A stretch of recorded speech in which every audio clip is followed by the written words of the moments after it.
back here on the GSMC Football Podcast. And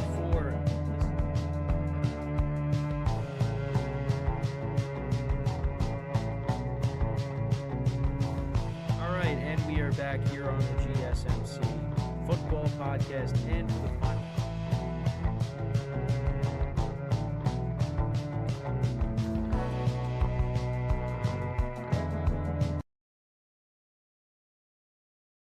Keep yourself in the loop of everything football on the Golden State Media Concepts Football Podcast. The latest news on and off the field, be it college football, Big Ten, SEC, Big 12, Pac-12, ACC to the NFL. We've got you covered. Listen to the Golden State Media Concepts Football Podcast.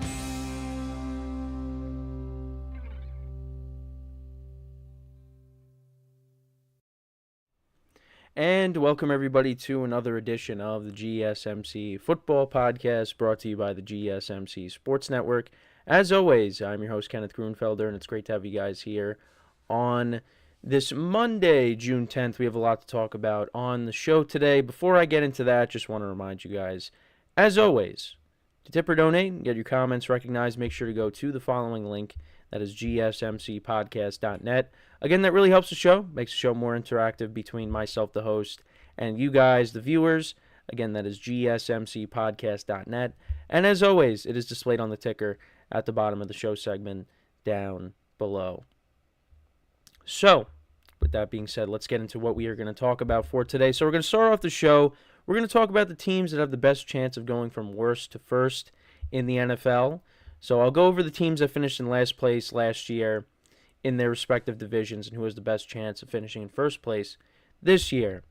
So we'll talk about that. Then I will continue my schedule breakdowns. We'll go over the LA Rams schedule for 2024.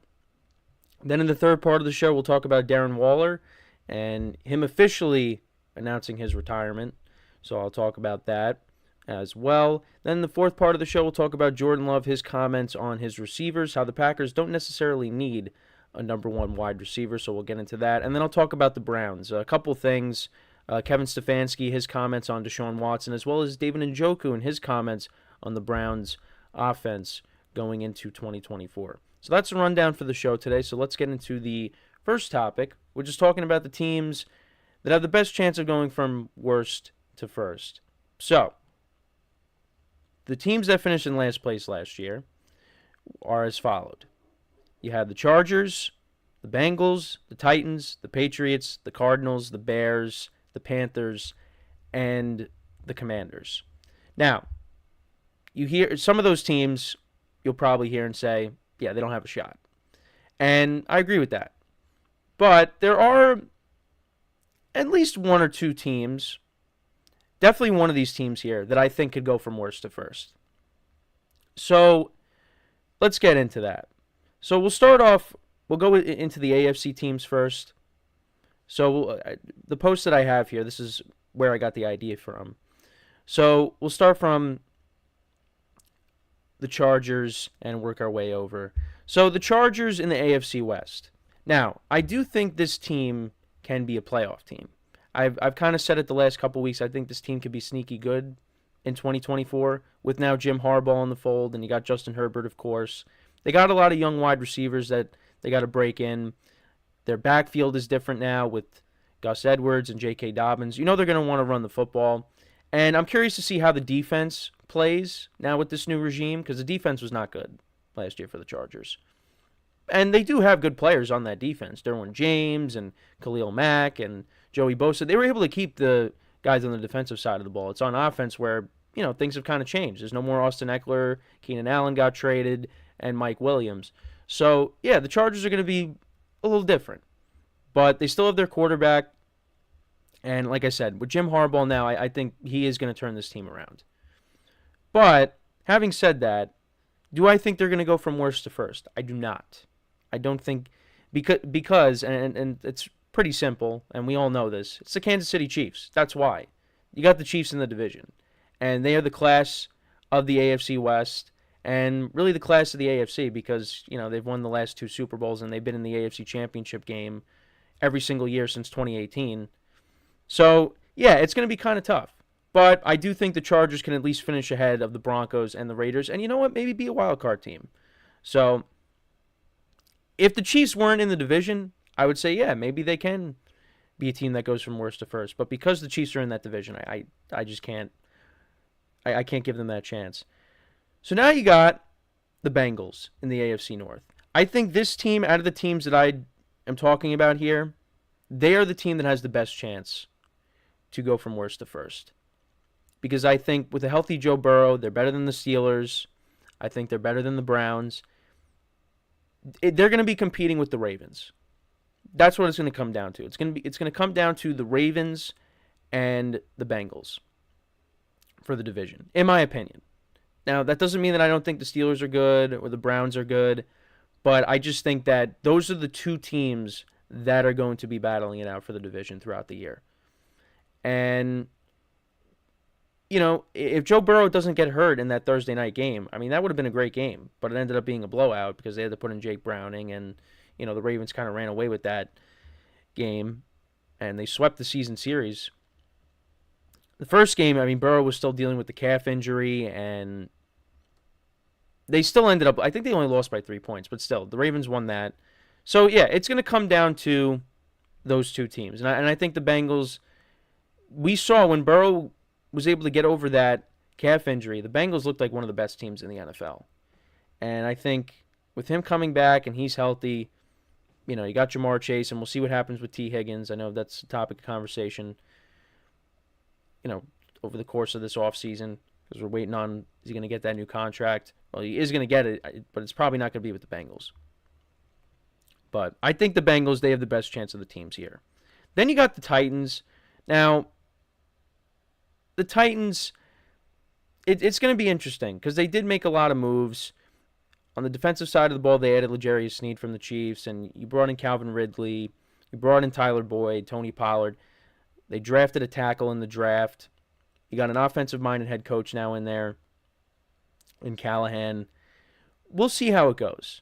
But I don't think they're going to be a team that does it either. They could end up just staying in last place, in my opinion. But I think this division is going to be very competitive. I'm excited to see all these young quarterbacks face off against each other in 2024 with Will Levis, Trevor Lawrence, C.J. Stroud, and Anthony Richardson. It's going to be a lot of fun. But, you know, I think the other teams in the division are better. But we'll see how it goes. I mean, Will Levis had an impressive debut, but after that, yeah, it was kind of hit or miss after that. But I think with the weapons that they added, surrounded him with more talent, yeah, we'll see how he does. But, yeah, I don't think the Titans are a team that is going to go from worst to first. And same thing with the Patriots. I think the Patriots, out of the teams that finished in last year, I really don't give them a chance to, you know, finish in first place. I think they're going to finish in last again. And many people would agree with that because the other teams are they're just better. And this is a team that's kind of in rebuild and transition. There's no more Bill Belichick. They have a young quarterback. They're hoping that Drake May is the future. I think Jacoby Brissett actually is going to, I think they named him the starter. So he might be starting the year. But yeah, the Jets are better than them. The Dolphins and the Bills are better. And I don't see the Patriots winning a lot of games in 2024. So yeah, I really don't give them a chance to finish in first place. And then we move on to the NFC. So you got the Cardinals. I think the Cardinals will be more competitive this year because you have Kyler Murray for a full season. They drafted Marvin Harrison Jr. I think the offense is going to be able to put up points. But you play in the same division as the 49ers, and I think the Rams are better. I think them and the Seahawks, you know, they're going to be battling it out for third or fourth place this year. So I don't really give them a chance to finish in first place, but we'll see. Again, I think they'll be able to put up points. They'll be more competitive with Kyler Murray playing the full season, but yeah, don't really give them a chance to go from worst to first. And then you got the Bears. I think I'd probably put them second behind the Bengals if I were to rank the teams that have the best chance of going from worst to first, because the Bears love their offense. It's really all going to come down to Caleb Williams and how he plays this year. And I think there'll probably be some early season struggles, but I think it'll be one of those things where the Bears kind of make a second half run and their offense really starts to get it going. And the defense played better last year. I mean, I still think the Lions and the Packers are better, but I think the Bears have a chance. But Caleb Williams has to play really well. And what I just said, though, kind of contradicts me when I say, oh, they're going to be more of a second half team. Well, I think the Lions and the Packers will, be battling it out. And, if the Bears are struggling early on, then those teams are going to build the lead ahead of the Bears, and the Bears are going to have to look to the wild card. But I think just because from a pure talent perspective, I think the Bears, yeah, they got a shot. But I think ultimately the Lions or the Packers is going to end up winning the division. So, and then we move on to the Panthers. I mean, I went over their schedule last week, and yeah, didn't have them winning a lot of games.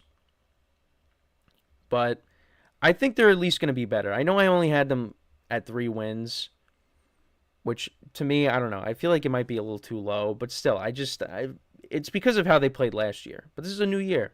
They added to the offensive line. They added weapons for Bryce Young. We'll see. I mean, Kirk Cousins is coming off of a major injury. I mean, I think the Falcons are the favorites, and I think they're probably going to win the division. That's my pick right now. And then you got the Buccaneers, who the Panthers were competitive against last year.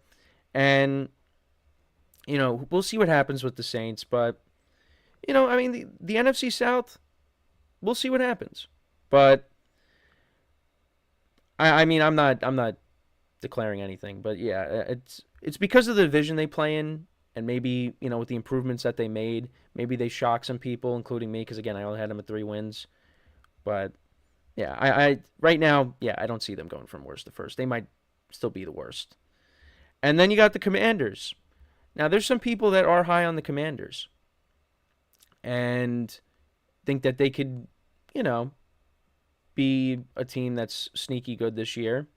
Got a rookie quarterback. They made a lot of moves this offseason. Added some veteran guys on both the offensive side and defensive side of the ball. You got a new head coach. I'm not a fan of the Dan Quinn hire. But I think with the Eagles and the Cowboys in the division, I just think they're better. I think the Eagles are going to be really good this year. I think the Cowboys are still going to be a 10-11 win team. Commanders, it's going to be between them and the Giants for third and fourth place. That's really what it's going to come down to.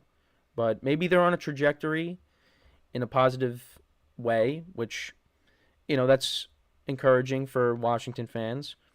And we'll see if Jane Daniels is the guy and how he performs in his rookie season. But yeah, I don't see them going from worst to first either.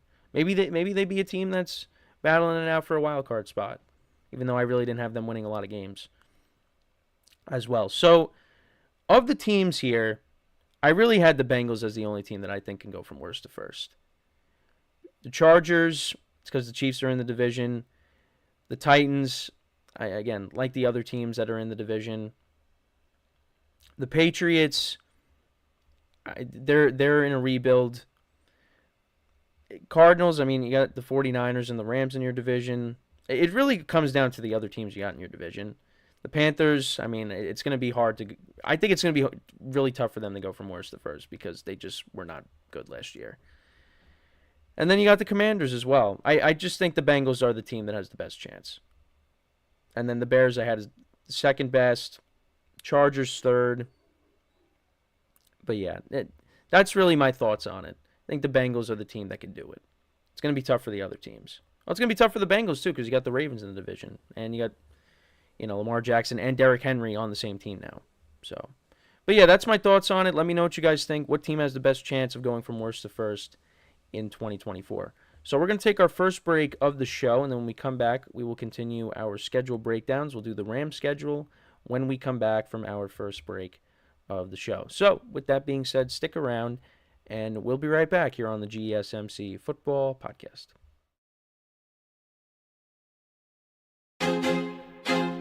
I feel like I'm losing my mind. Is everybody in the world blind? Please, Lord, give me a sign, a sign.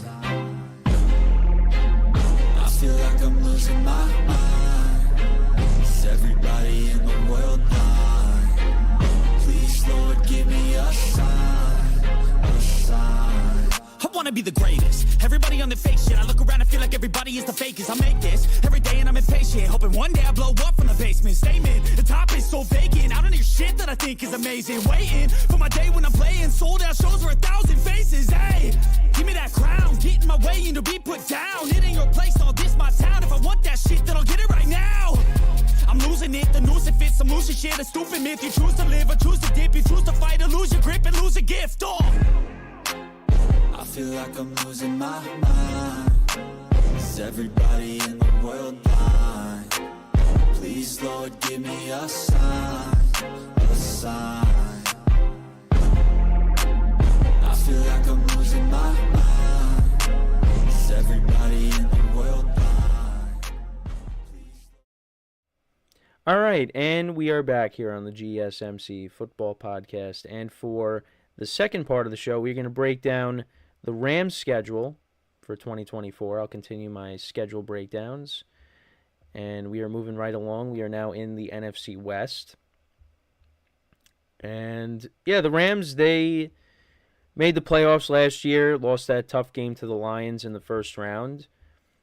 And, you know, Matthew Stafford, Puka Nacua, Kyron Williams, Cooper Kupp, those guys played really well down the stretch. They were able to make it in as one of the wild card teams. And, yeah, it was one of the best playoff games from last season. It was a 1-point difference between the two teams. You saw Matthew Stafford make his return to Detroit. And their season ended last year in Detroit, and their season is going to begin in Detroit as they will open up against the Lions on Sunday Night Football.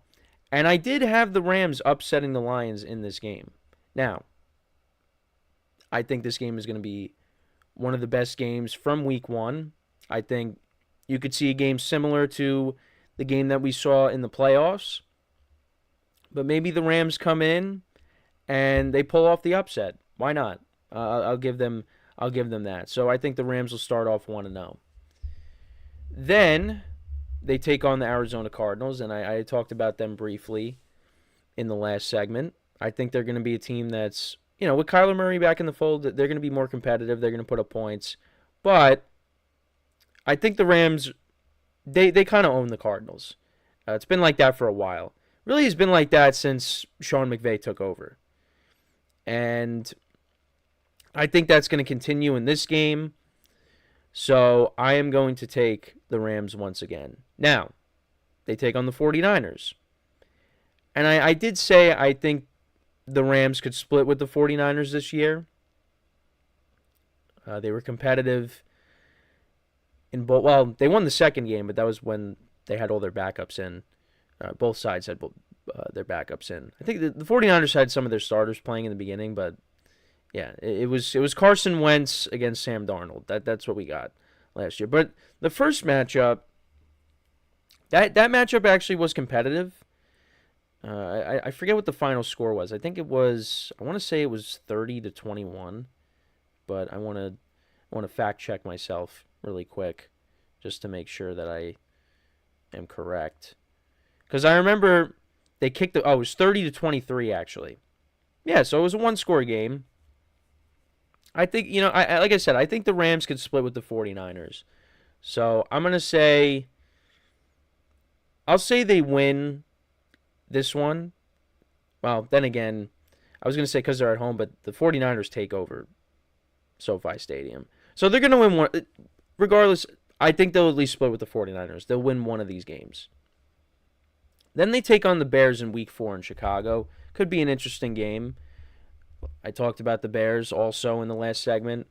I love their offense. But, you know, I think Matthew Stafford and that offense, I think they'll win that game. So right now I got the Rams starting off 4-0.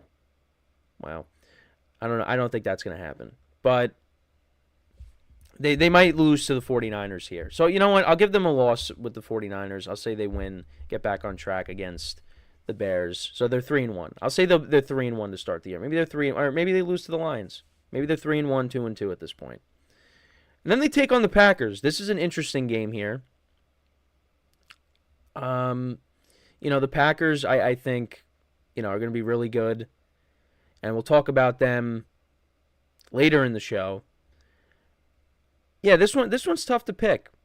These two teams did meet last year in Lambeau, but there was no Matthew Stafford in this game, or in that game. Packers ended up winning that game, and that's kind of what got the Packers going, in my opinion. I think was that game, even though they didn't really play that great, but that was when they started to win some more games and get themselves back in the playoff race. But now this one's in SoFi, and the Packers fans are the Packer fans are gonna travel there. Yeah, I'm gonna say the Packers win there. I'm gonna say they win. So the Rams drop another game. Then they take on the Raiders. I think the Rams win that game. Now the Rams are coming off of a bye, so I think the Rams win there. I think they beat the Vikings as well. Whether it's Sam Darnold or J.J. McCarthy, I think the Rams will win there. Seattle's interesting because the Rams did sweep the season series last year. They won in week 1 and then later in the season on I think the Seahawks, they were lining up to kick a field goal and they missed it. I forget, it was like a 50-something yarder. But in week 1, Puka Nacua had that monster game, and everyone's like, oh, wow, who's this guy? And the other thing, too, is because people just didn't really know what to expect from the Rams because they were coming off of a down year, a lot of injuries. In week 1, they played really well. So I think I'm actually going to say that the Rams are going to sweep the series again, the season series. I feel like the Rams, they've kind of owned Seattle as well since Sean McVay took over.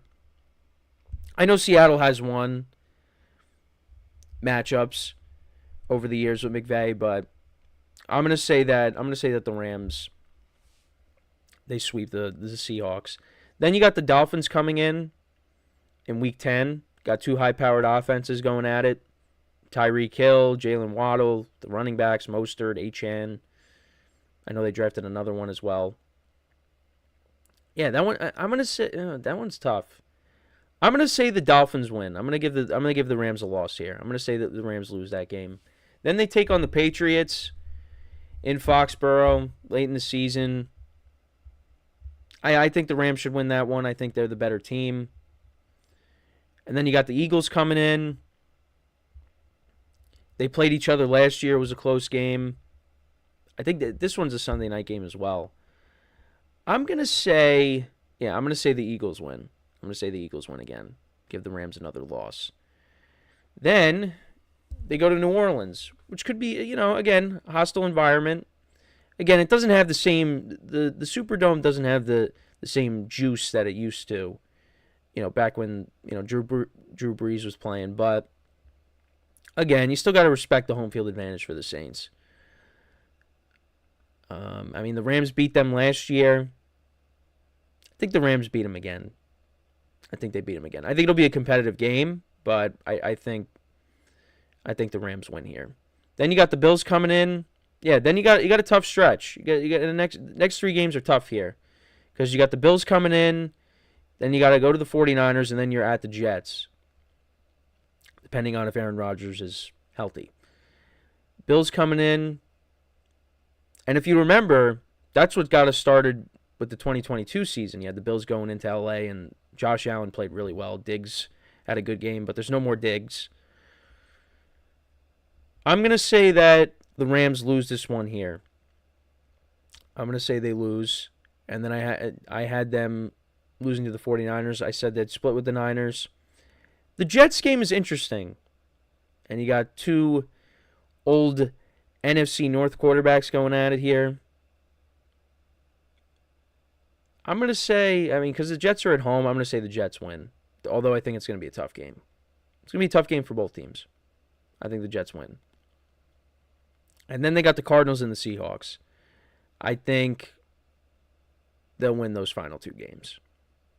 Because they do well against the Cardinals and the Seahawks. It's the 49ers that they have a problem with. So I got the Rams let's see. I had them losing to the 49ers once. I had them losing to the Packers. I have them losing to the Eagles, the Dolphins, the Bills, the Jets. Okay, so that's I think I got them around 10, 11 wins. I think that's fair, right? I think that's because I had them winning against the Lions, splitting with the Niners. Yeah, 10-11 wins. I think that's what I got them at. I think that's doable. Because I think what they have last year, I think they had 10 wins last year, right? I think they did. Or actually, no, they might have had 9. Hold on, we got to take a look again. Yeah, they might have had 9 last year. Of course, it doesn't show me the records. It just shows me what place each team finished in. They finished 10-7 because when they won the last game. Yeah, okay. Yeah, so 10-11 wins. I think that's doable for them. I mean, they could lose against the Lions. I mean, they did last year. I mean, the 49ers could sweep them. Or maybe or they could beat the Bills because the Bills, they did lose some pieces this offseason. I think I had the Dolphins winning against them. But they could beat the Dolphins. But yeah, I think 10-11 wins is doable for them. So, but let me know what you guys think. How many games do you think the Rams will win in 2024? So before we go to break, I just want to remind you guys once again to tip or donate and get your comments recognized. Make sure to go to the following link, that is gsmcpodcast.net. Again, that really helps the show, makes the show more interactive between myself, the host, and you guys, the viewers. Again, that is gsmcpodcast.net. And as always, it is displayed on the ticker at the bottom of the show segment down below. So when we come back from our second break of the show, we will talk about Darren Waller officially announcing his retirement from the NFL. So we'll talk about that when we come back from our second break of the show. So with that being said, stick around, and we'll be right back here on the GSMC Football Podcast. Looking for your daily fix of sports talk without having to pay for it? GSMC Sports Network is available on YouTube. Just search GSMC Sports Network. Get your fix of daily sports talk shows on YouTube, absolutely free. NFL, college football, NBA, MLB, MMA, UFC, fantasy football, and so much more. GSMC Sports Network has shows running all day long, with new sports shows starting every 2 hours. Just like on your favorite cable sports channel, except GSMC Sports Network is absolutely free. Just search GSMC Sports Network on YouTube to catch one of your new favorite shows, like the GSMC College Football Podcast, Chip Shot Football Podcast, Hoops and Heels Women's Sports Podcast, GSMC Basketball Podcast, and so many more. Check it out for yourself. GSMC Sports Network, now available on YouTube absolutely free. Search GSMC Sports Network on YouTube right now.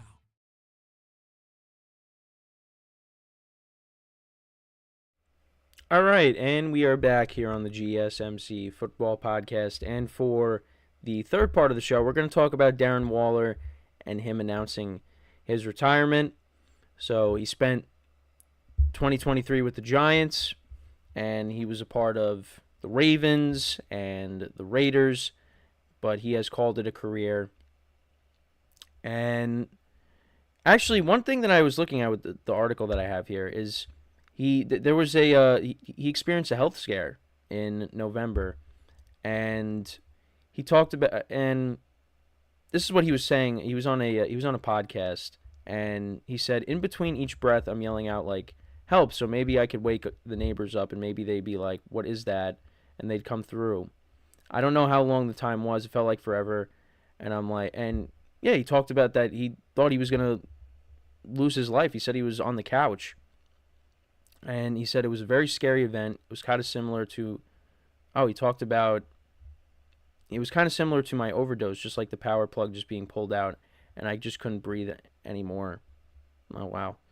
And he also said, I come out of that experience, and I'm sitting in the hospital, and I go back into my daily life, and I'm like pretty clear, I almost just lost my life, and I don't know if I really feel like I would have died, that I would have felt great about how my life was going if I died at the time.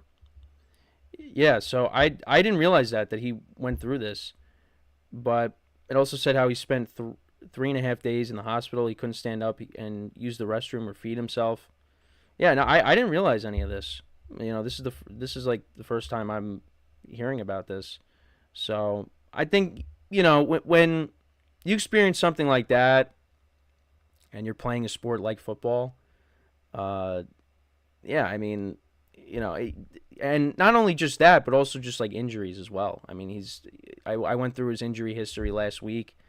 Yeah, I mean, like I said, this is the first time I was hearing about this. So, yeah, that is a pretty scary situation there. So, you got to do what's best for you. As he probably, I mean, I think there's a part of you that probably still wants to play, but you got to choose your health at the end of the day.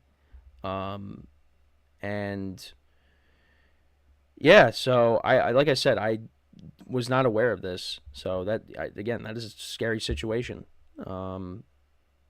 But there was some other stuff that he's gone through this offseason, of course. The situation with Kelsey Plum from the WNBA. And yeah, so it's just it's unfortunate, and you wish him nothing but the best, of course. With his future endeavors. But yeah, it seems like he has gone through a lot. Because I again with the health scare, I really was not aware of that.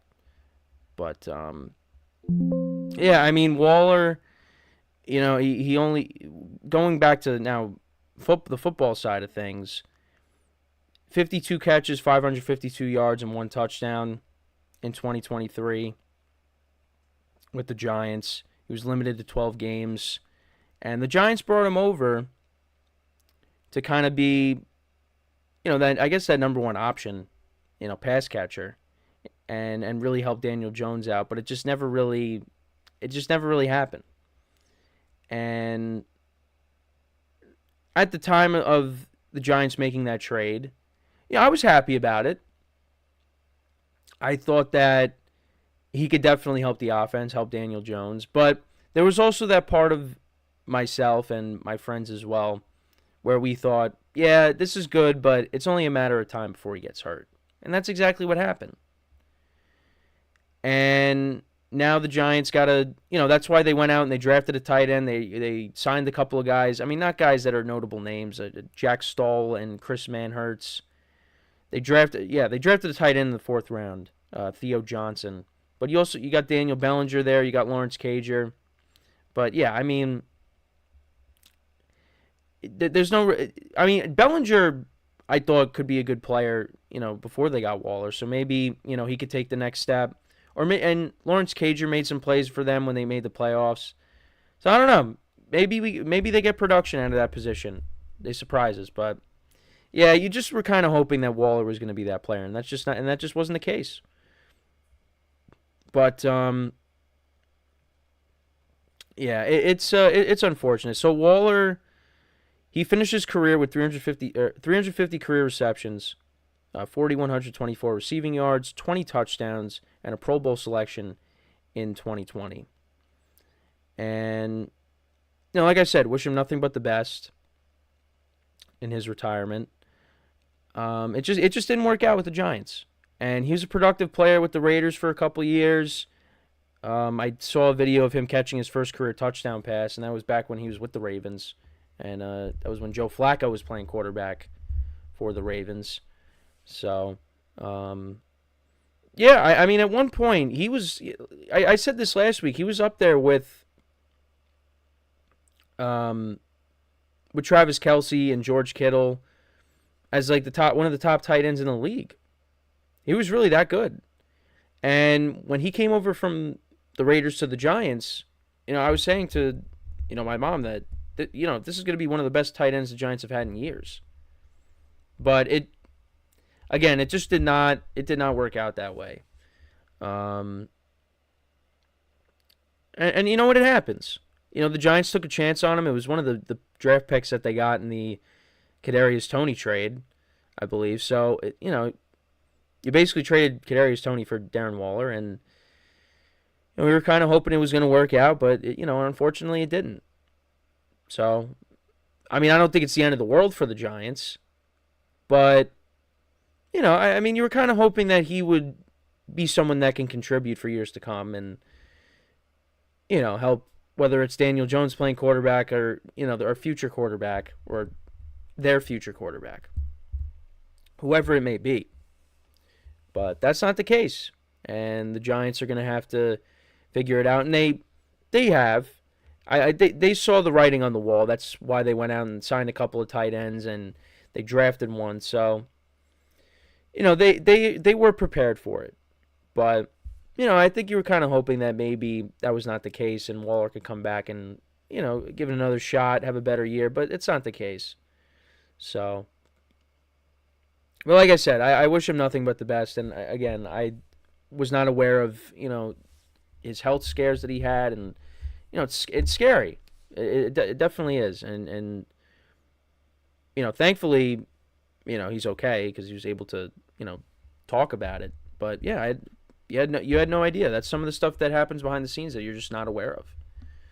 So, and like I said, when you experience that and you play, you have the career that you have playing in a game like football, yeah, it's, you don't want something to happen on the field. Definitely don't. So, and like I said, he's going through some other stuff as well with the divorce. So, yeah, like I said, wish him nothing but the best. I wish things would have worked out better, for him and the Giants and, but it was just not the case, and now you just hope that, everything goes well in his retirement and, we'll see what the Giants do. Now, I mean, they had contingency plans for this and I don't expect really any of the time. Daniel Bellinger, I think right now, you got to look at him as the tight end one, in my opinion, but who knows? We'll have to wait and see. But that's really all I have to say on the Darren Waller stuff. Again, he was one of the best tight ends in the league at one point, in the later part of the 2010s and the 2020s now. But yeah, that's it. He has called it a career, and like I said, like I've been saying constantly, wish him nothing but the best in his retirement. So let me know what you guys think about Darren Waller announcing his retirement. What's your favorite moment from his playing career? So, with that being said, we're going to take our third break of the show, and then when we come back, we'll talk about the Green Bay Packers. We'll comment on their wide receiver situation. Well, Jordan Love's comments on the wide receiver situation and why the Packers don't necessarily have to have a number one wide receiver in Jordan Love's eyes. So, we'll take our break, and then we will be right back. So, stick around, and we will be right back here on the GSMC Football Podcast.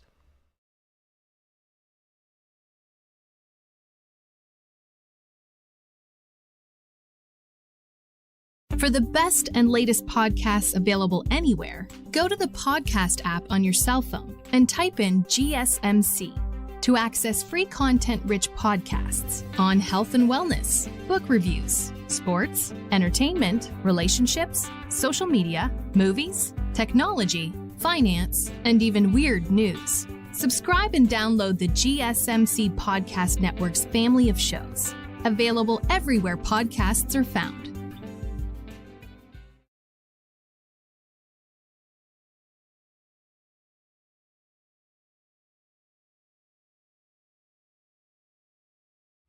All right, and we are back here on the GSMC Football Podcast. And for the fourth part of the show, we're going to talk about Jordan Love and the Green Bay Packers. Jordan Love, some comments that he made recently about the Packers wide receiver situation and why they don't necessarily need a number one wide receiver. So, this is what he had to say. I think you don't have to have a number one receiver. I think it works out well when you could spread the ball out and you got different guys making different plays, and you could put them in different areas. I think it puts a lot more stress on the defense and the calls that they can get in. So I think in the long run, it helps us not having a number one guy, a true number one guy, but I think all those guys can step up and be the one on any given day. You can plug any of these guys in at any position and they'll go out there and make plays. I think a little of that was proven last year. We had different guys injured throughout the season and guys had to move around a bit, play some different spots that they might not have been used to. So I definitely think that is the case. But you look at these guys, each person has their own skill set and what they do great. That's the key, is trying to find that and put them in the best position to be successful. And yeah, I mean, I do agree with what he's saying because I think the Packers, they have a lot of talented receivers, a lot of young, talented receivers. And, you know, Christian Watson's a guy that dealt with some injuries last year, and I've done a couple of segments on, well, actually, no, I did that one segment on him trying to, you know, overcome the hamstring injuries that he's dealt with. And I think when he's healthy, you could look at him as the best receiver on the team. And you got Romeo Doubs there, who was good last year, and Dontavian Wicks, he had the touchdown against the Cowboys in the playoff game, and he made plays, and Jaden Reed as well. They got a lot of young, talented wide receivers. So, yeah, I do kind of agree with Jordan Love that, you know, you got all these young receivers that all have talent. Yeah, you might not necessarily need that number one wide receiver. And on top of that, you also got a running game now with Josh Jacobs. And my camera just decided to, well, what happened was I hit the wire and that ended up turning it off. So that's unfortunate. But, yeah, now you got Josh Jacobs in the fold. And, you know, I think he's looking for a bounce-back season. And, you know, they brought back A.J. Dillon. And, you know, they also drafted a running back as well. Packers, and you got a couple of young tight ends as well. Packers had the youngest receiving core in the league last year. And like I said, like I've been saying, I expect them to take an even bigger jump in year two with all of them together. I mean, you hear the coaches and Jordan Love talking about it, how they, you know, last year you're learning the offense. It's everybody's trying to get used to each other. Now it's, well, we're past that stage now. Now we're ready to rock and roll. And in year two now, with all these guys together, the Packers are going to be good. Once again, in my opinion. And you're hoping that they could all stay healthy, all the receivers. And Jordan Love can go out there and have another solid year. And he made a big jump from how he was playing in the middle of the season to how he ended up finishing.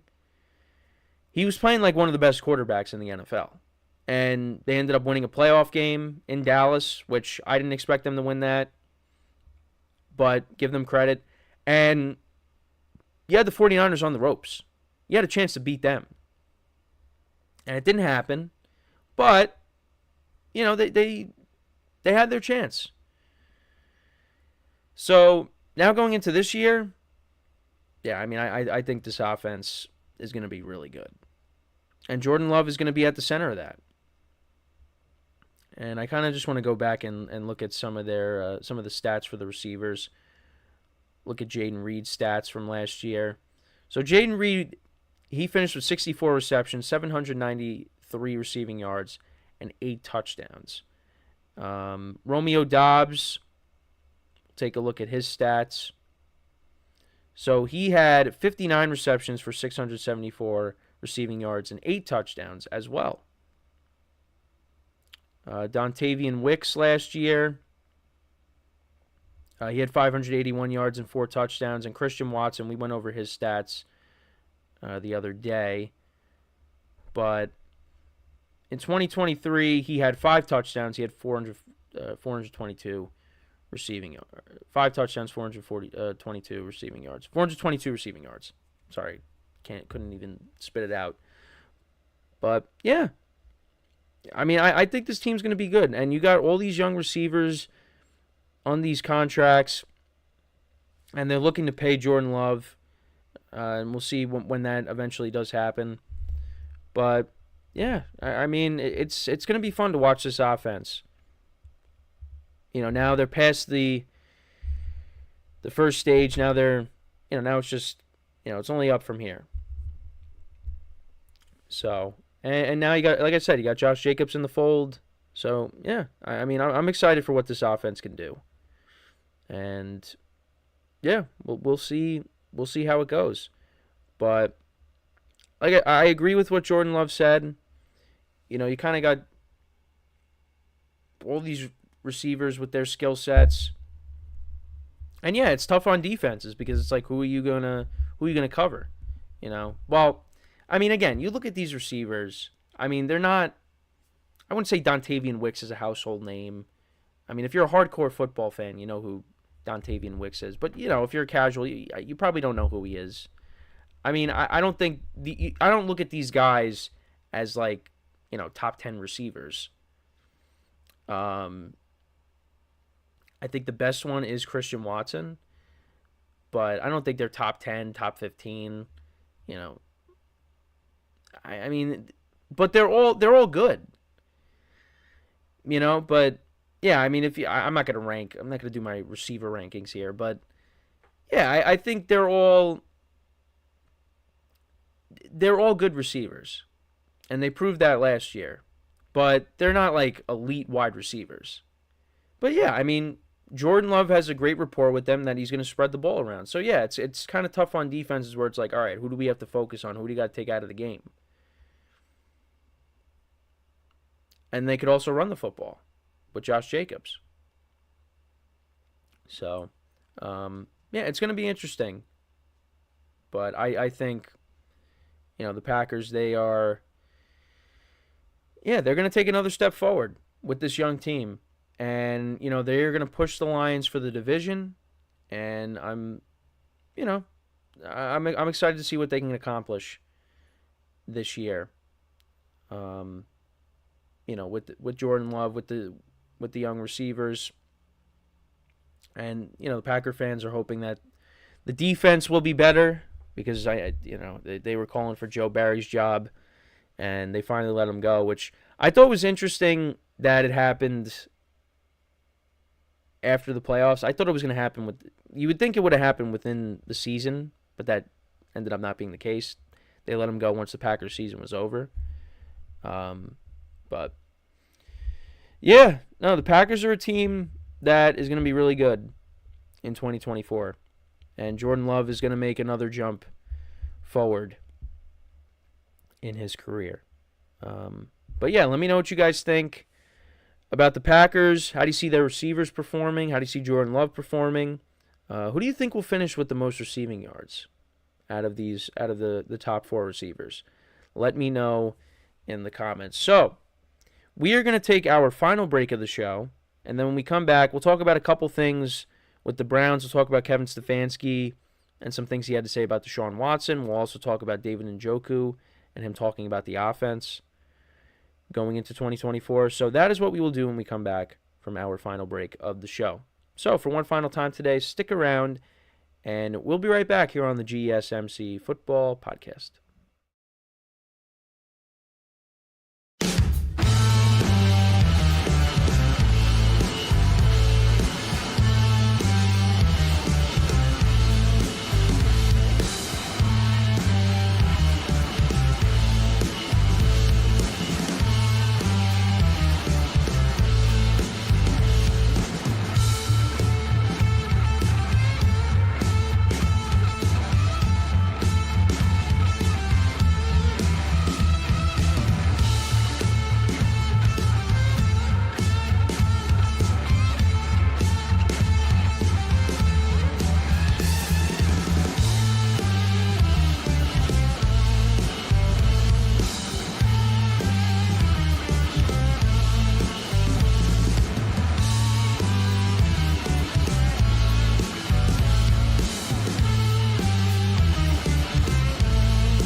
All right, and we are back here on the GSMC Football Podcast. And for the final part of the show, we are going to talk about the Cleveland Browns, a couple things. Kevin Stefanski, some comments he made, as well as some comments made by David Njoku, the tight end of the Browns. So, let's get into it. Let's talk about what Stefanski had to say first. So this is him talking about Deshaun Watson. So he was on the Rich Eisen show recently. He said, "We always talk about how we want the best version of ourselves. I want the best version of Deshaun. He is constantly getting better. I see so many of the veterans, Rich, as you know, every single year you challenge them to get better, even the guys who are at the height of their craft. Look at Myles Garrett, who's coming off being Defensive Player of the Year. He will be challenged by both of us, and I know he does this to himself. He needs to get better, and there are things he could do to get better. I know Deshaun is in the same boat. He wants to be better. He wants to play better every single game, every single year. I'm excited for where he is right this minute with plenty of work to do. I know he's going to continue to get better and get healthy, but I'm excited about Deshaun." So, yeah, he is speaking positively about Deshaun Watson. And, yeah, I mean, Deshaun Watson is a guy that I've talked about a lot. I don't want to say a lot, but a decent amount on the show here. Just how, yeah, I mean, he hasn't been great. That trade that the Browns made to get him, yeah, it doesn't look good right now. I mean, look at where the Texans are at right now, and the Texans really smacked the Browns around in the playoffs. Now, Deshaun Watson did not play in that game. Joe Flacco did, but still, it just not a good look. And, I mean, it's not really on, well, I don't want to say it's really on Kevin Stefanski. I mean, he's not the one that made the trade, but I think maybe there was some influence that maybe he wanted Deshaun Watson. I mean, I think, if the Browns were like, "Hey, we're going to get Deshaun Watson," you're thinking, "Oh, yeah, let's get him, get an upgraded quarterback," because that's what they thought at the time. They were getting an upgrade over Baker Mayfield, and how many playoff wins does Deshaun Watson have compared to Baker Mayfield since that trade was made? Baker's got more playoff wins. I'm just saying. I'm just saying. Now that could very well change in 2024, but I mean, Deshaun Watson's been a disappointment, and the Browns are really hoping that you see more of the Deshaun Watson that we saw in Houston, where he was looked at as one of the top quarterbacks in the league, because that has not been the case. Before he got hurt, the turnovers were an issue. It's a lot of, inaccurate throws. You're hoping that's not the case in 2024. The Browns are hoping that you got a healthy Deshaun Watson, and also you got a healthy Nick Chubb as well to help out the running game. And the Browns went out and they acquired another weapon in Jerry Jeudy to go along with Amari Cooper, Elijah Moore. I know they drafted a receiver as well last year, Tillman, I think his name is. You got Njoku, who we'll talk about in a second. I mean, the Browns have the talent. It's just it's going to come down to, and I say this a lot, I've been saying this a lot, it comes down to the quarterback play. So, we'll see how Deshaun Watson plays this year. But I also wanted to get into now what David Njoku had to say. He talking about the offense. They have a new offensive coordinator now. It's Ken Dorsey. And Njoku says that the Browns' offense is going to be juicy and that he's really excited for this year. So this is what he had to say. He said, "It is juicy. I am not going to say anything else. Leave it at that, but I'm really excited for this year." Okay, so he really doesn't really have a lot to add. He said, but he did also say, "I appreciate the city of Cleveland tremendously, becoming a man here. There's a lot that entails. It's so much deeper than just that statement. So yeah, I'm blessed. I'm truly blessed to be here." So yeah, I thought he was going to say more, but I guess not. But yeah, Ken Dorsey, he was of course the former Bills offensive coordinator, and he was fired mid-season after the Bills got off to a 5-5 start. And we'll see how it goes. It kind of talks about here how, well, actually, no, it doesn't say that, because it brings up Dawson Knox as the tight end of the Bills, and in the article it talks about how Dawson Knox didn't have a particularly juicy season as the Bills' starting tight end. But, I mean, David Njoku is better than Dawson Knox. David Njoku had a great year last year. He finished with a team-high 81 catches on 123 targets, 882 receiving yards, and 6 touchdowns. Now, he did have some good games. Now, some of them were with Joe Flacco. But Njoku's good. Njoku has been a decent tight end for the... well, I shouldn't say decent. He's been a good tight end for the Browns. So we'll see how he is in 2024 now with Deshaun Watson back in the fold. And, if Deshaun Watson ends up getting hurt again, well, you got Jameis Winston. You have... Also, I forgot about this guy. Tyler Huntley, I think, is on the Browns as well. And you got DTR. So, I mean, for the Browns, they're kind of hoping that they don't go through this quarterback carousel once again. Because, I mean... Now, they were able to overcome it and make the playoffs, and Kevin Stefanski, I mean, I think that DeMeco Ryans should have won Coach of the Year, in my opinion, but, Kevin Stefanski did an incredible job last year. The fact that they, with all the injury, not just at the quarterback position, but, in some other key areas as well, and they were still able to make the playoffs, you got to give them a lot of credit. But the Browns are kind of hoping, hey, that was great that we were able to do that, but let's not go through, we don't want to go through that again. So, and they're hoping that Deshaun Watson plays well. And, you got David Njoku speaking highly of the offense. Didn't really have that much to say. I thought he was going to say more than that. But, yeah, he just said the offense is juicy. So, yeah, I mean, look, I think the Browns are going to be a good team. And they're going to be a team that will be competing for a playoff spot. Even with because Deshaun Watson, yeah, he struggled. But the Browns still, the week that he got hurt, I mean, they came off that win against the Ravens. I think it was, 31-30 the final score was? I mean, they won that game despite Deshaun Watson maybe not playing his best football. So, and now you got the offseason, another year in the system. They added another weapon. However you feel about Jerry Jeudy, I mean, I think Jerry Jeudy's a decent receiver. He's been a disappointment. I think people were expecting him to be, like a top 10 receiver, and he is not that. But I think he helps the offense. He does. So, we'll see how he is now in a change of scenery. And like I said, you got to bring Nick Chubb along, and he's feeling good.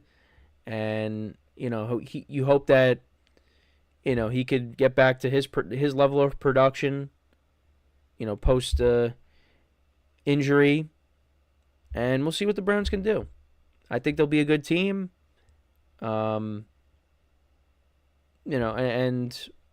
again, it's going to come down to Deshaun Watson. He's got to play really well. And if we see the Deshaun Watson from Houston, then yeah, I mean, this team is going to be, a problem. But I don't know if we're going to see that. I think the Browns will still be good if Deshaun Watson's, at least, decent. But I don't think I think the days of Deshaun Watson and how he was with Houston, those first couple of years, yeah, I don't think we're going to see that. But I could be wrong. So, but let me know what you guys think about the Browns. How do you see them performing in 2024? Do you think Deshaun Watson bounces back, or do you think we're going to see more of the same before he got hurt? So that's pretty much it. That's pretty much it for the show for today. I was about to go into, we're going to take another break. No, that's it. Show's over. Make sure to check out all the other shows, as I always say, here on the GSMC Sports Network. We are moving right along in the NBA Finals. Game 2 was last night. I'll be honest, didn't really watch it. I turned it on. It's funny. I turned it on because the Mavericks started coming back. And then the Celtics immediately hit 2 threes, and I turned the game off. I'm like, all right, this game's over. And the Mavericks did play better because Game 1 was a blowout. But they still lost. So now they're down 0-2 going back to Dallas. So make sure to check out Nelson's show, get his thoughts on it. Stanley Cup Finals. The Panthers, they won 3-0 over the Oilers in Game 1.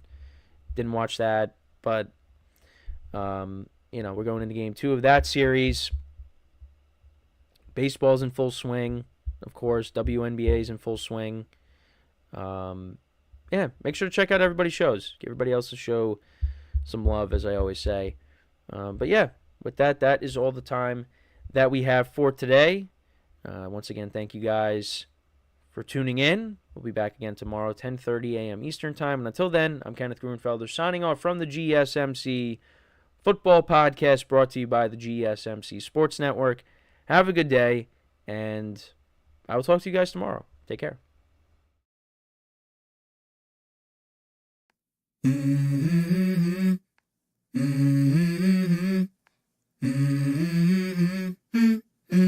Let's go. I wake up to a little bit of drool on my pillow, feel like it's gonna be a bad day. Yeah, I'm tired of shit, and the coffee ain't hit yet, damn ain't